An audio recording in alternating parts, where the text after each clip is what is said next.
Sahabat Asa yang dirahmati oleh Allah Subhanahu wa taala, ayat-ayat puasa itu istimewa.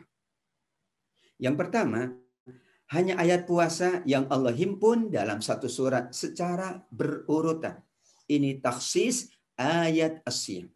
Pengkhususan ayat-ayat ibadah puasa. Ibadah yang lain, ibadah sholat, tidak dihimpun dalam satu surat, tapi di berbagai surat. Ayatnya pun tidak berurutan. Subhanallah. Ayat yang berbicara tentang ibadah puasa, sahabat sekalian, Allah himpun di satu surat saja, Al-Baqarah, dan ayatnya berurutan dari ayat 183, 184, 185 hingga ayat 187. Inilah taksis, inilah salah satu bentuk dari pengistimewaan, pengkhususan Allah melalui ayat-ayatnya tentang ibadah yang sangat istimewa yang sedang kita jalankan. Yang kedua, hanya perintah ibadah puasa yang Allah awali dengan seruan, ya ayyuhalladzina amanu, wahai orang-orang yang beriman. Ibadah sholat perintahnya langsung, wa aqimus sholah. Zakat, wa atuz zakah. Dirikan sholat, tunaikan zakat. Ibadah haji, wa atimmul hajja wal umrata lillah. Al-Baqarah 196. Dan sempurnakan haji dan umrohmu karena Allah. Di awal kita sampaikan bukan dalam arti ibadah yang lain itu tidak istimewa. Tetapi pengistimewaan Allah, pengkhususan Allah menunjukkan ada sesuatu yang dibedakan oleh Allah Subhanahu wa taala. Ya ayyuhalladzina amanu berada di awal ayat perintah tentang ibadah puasa. Yang ketiga, hanya ayat-ayat puasa yang diakhiri dengan sebuah pengharapan yang sangat agung dari Allah dengan ungkapan la'allakum. Nanti kita akan bahas satu persatu. Ada la'allakum tattaqun, la'allakum tashkurun, la'allahum yarshudun, la'allahum yattaqun. Pandangan sahabat Ibnu Abbas, la'alla itu dimaknai dengan pengharapan, dimaknai dengan target. Orang yang berpuasa akan dinaikkan derajatnya. Targetnya menjadi orang yang bertakwa. Harapan Allah dengan ibadah yang agung ini, orang yang beriman menjadi orang-orang yang bertakwa. Hanya ayat-ayat puasa yang keempat yang lebih detail pembahasan fikihnya.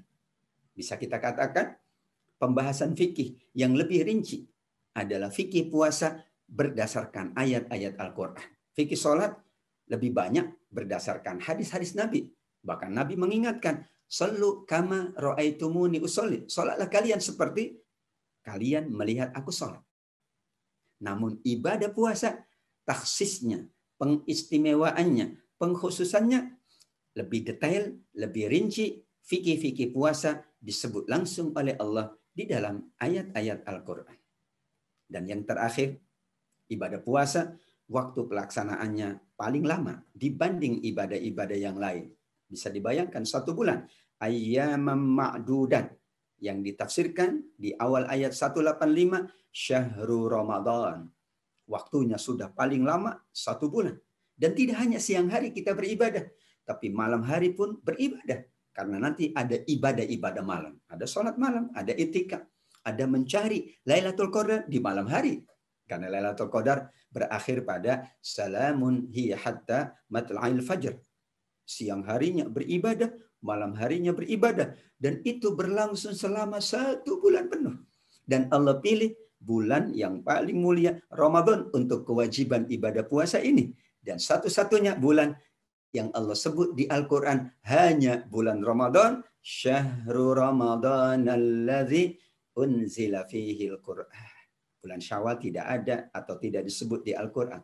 Tapi bulan Ramadan, Syahrul Ramadan. Itulah bulan Ramadan yang Allah wajibkan berpuasa bagi orang-orang beriman. Dan di bulan itulah Allah turun ayat-ayat Al-Quran. Begitulah keagungan atau keistimewaan ayat-ayat puasa berdasarkan Al-Quran. Mudah-mudahan dengan demikian kita termotivasi untuk mengistimewakan ibadah agung ini. Meningkatkan seluruh program-program ibadah di bulan agung ini. Sehingga kita layak mendapatkan banyak keutamaan, banyak keistimewaan, banyak kelebihan dari Allah Subhanahu wa ta'ala. Amin ya rabbal alamin. Kita akan lanjutkan setelah jeda yang satu ini.